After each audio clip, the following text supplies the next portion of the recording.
એક સંન્યાસી સામે બેઠેલા શ્રોતાઓને કથા કહેતા હતા. જૂના જમાનાની વાત. ઘોડો અશ્વ હજુ સ્વતંત્ર હતો. પોતાની મરજી પ્રમાણે હરીફરી શકતો, કારણ હજુ સુધી તે મનુષ્યનું વાહન બન્યો નહોતો. એકવાર ઘોડા અને બારસિંગા વચ્ચે થઈ ગઈ લડાઈ. બારસિંગા પાસે હથિયાર હતા તેના શિંગડા. બળવાન બારસિંગે પોતાના શિંગડાથી ઘોડાને ઘાયલ કર્યો. જખમથી ત્રસ્ત થયેલા ઘોડાએ બારસિંગને શિક્ષા આપવાનો નિર્ણય કર્યો. કંઈક વિચાર કરીને તેણે મનુષ્ય પાસે જઈને કહ્યું, મને તમારી મદદ જોઈએ છે બારસિંગાને હરાવવા માટે. એની વિનંતી માન્ય કરી મનુષ્યએ કહ્યું, ચાલ મને એ બારસિંગા પાસે લઈ જા. ઘોડાએ માણસને પોતાની પીઠ પર બેસાડી વનમાં લઈ ગયો. ત્યાં પહોંચીને એ મનુષ્ય પહેલાં બારસિંગાને હરાવીને ભગાડી મૂક્યો. ઘોડો ખૂબ ખુશ થઈ ગયો અને એ માણસનો આભાર માની કહેવા લાગ્યો કે મારું કામ થઈ ગયું, તો હવે કૃપા કરી મારી પીઠ પરથી ઉતરી જાઓ. પણ તક સાધુ એવા માણસે એની સવારી છોડી નહીં. ઘોડાને એણે ગુલામ બનાવી દીધો. જુઓ, ઘોડાએ શત્રુ પર વિજય તો મેળવ્યો, પણ પરિણામે સ્વતંત્રતા ગુમાવી દીધી. આ કથા કહેનાર હતા સ્વામી રામતીર્થ. કઠિન વિષયને સાદી સીધી સરળ ભાષામાં સમજાવીને કહેતા. ઉપર કહેલી કથાનું તાત્પર્ય શું? ઘોડો અને બારસિંગા બંને જંગલના વાસી. એ બંનેના આપસમાં ઝઘડાનું ફળ શું મળ્યું? બંને જણા મનુષ્યના ગુલામ બની ગયા. એ જ પ્રમાણે કોઈ પણ દેશમાં આપસમાં અણબનાવ થતા હોય, યાદવા સ્થળી થતાં પાર પરક્યા તેના પર આક્રમણ કરી તેના માલ માલિક બની જતા હોય છે. સર્વને ગુલામ બનાવવાના હોય છે. સ્વામી રામતીર્થનું પૂર્ણ નામ ગોસ્વામી તીર્થરામ હતું. રામચરિત માનસના રચયિતા સંત તુલસીદાસના તેઓ વંશજ હતા. 22 ઓક્ટોબર 1873ના દિને, દીપાવલીના શુભ પર્વના દિને તેમનો જન્મ થયેલો. ગરીબ પરિવારમાં જન્મેલા તેમણે બાળપણમાં જ માને ગુમાવેલી. શરીરે દુર્બળ હોવા છતાં તે અત્યંત બુદ્ધિમાન અને તીવ્ર સ્મરણ શક્તિ ધરાવનાર હતા. પંજાબ બોર્ડની મેટ્રિક પરીક્ષામાં તેમણે પ્રથમ ક્રમાંક પ્રાપ્ત કરેલ.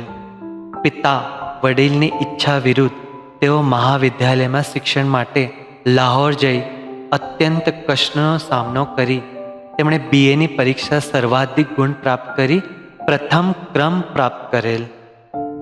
તીર્થરામ શરીરે અત્યંત દુર્બળ હતા, જેનું તેમને ભારે ખરાબ લાગતું હતું. ખુલ્લી હવામાં ફરવું, કસરત કરવી, આ વાતનું મહત્ત્વ તેમણે અનુભવથી શીખી લીધું. પોષક આહાર અને યોગ્ય વ્યાયામ દ્વારા તેમણે શરીરને મજબૂત બનાવવાના પ્રત્યેક લક્ષ્ય કેન્દ્રિત કર્યું અને તે પ્રમાણે શરીરને બળવાન બનાવ્યું. MAની પદવી પ્રાપ્ત કર્યા પછી પણ એમની જ્ઞાનની લાલસા પૂર્ણ થઈ નહીં.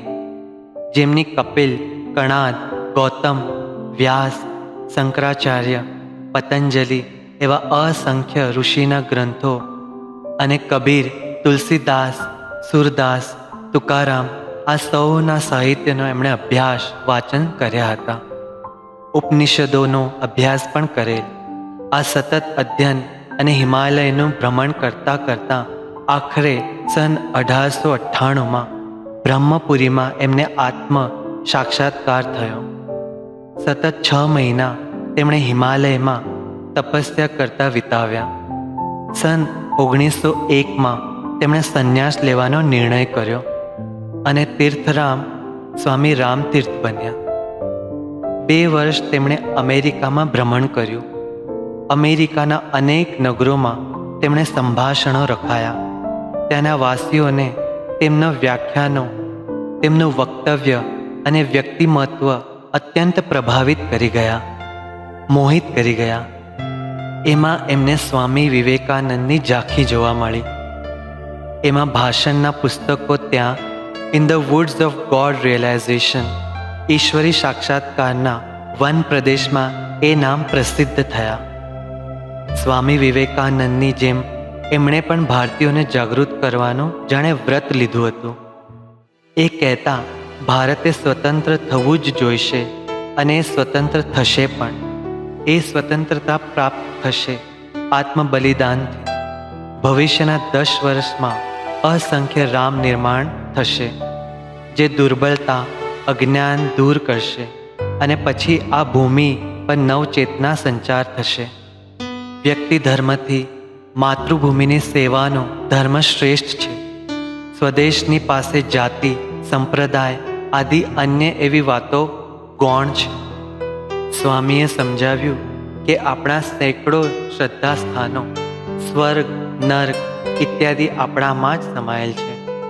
તમારે એ સત્ય હકીકત જાણી બહારના આભાસને વિસરવો જોઈએ અને આત્માની શોધ માટે અંતર્મુખ થવું પડશે.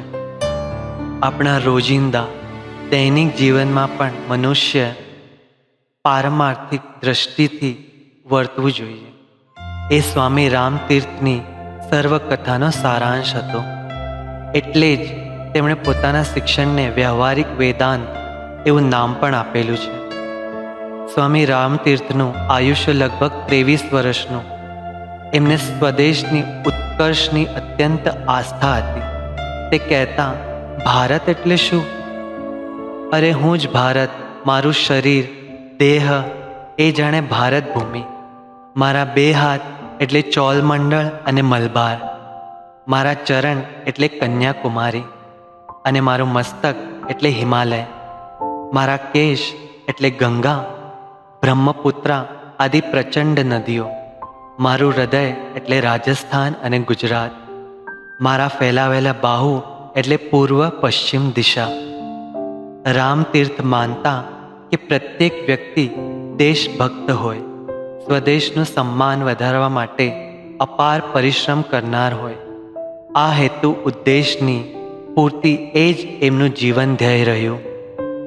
બૌદ્ધ કોઈ પણ દેશની આપસની યાદવા સ્થળીને કારણે પરકીય તેમના પર આક્રમણ કરી દેશના માલિક બની જાય. સ્વર્ગ નર્ક સુખ દુઃખ એ બહારની વસ્તુ નથી, એ આપણા અંતઃકરણમાં જ છુપાયેલ છે.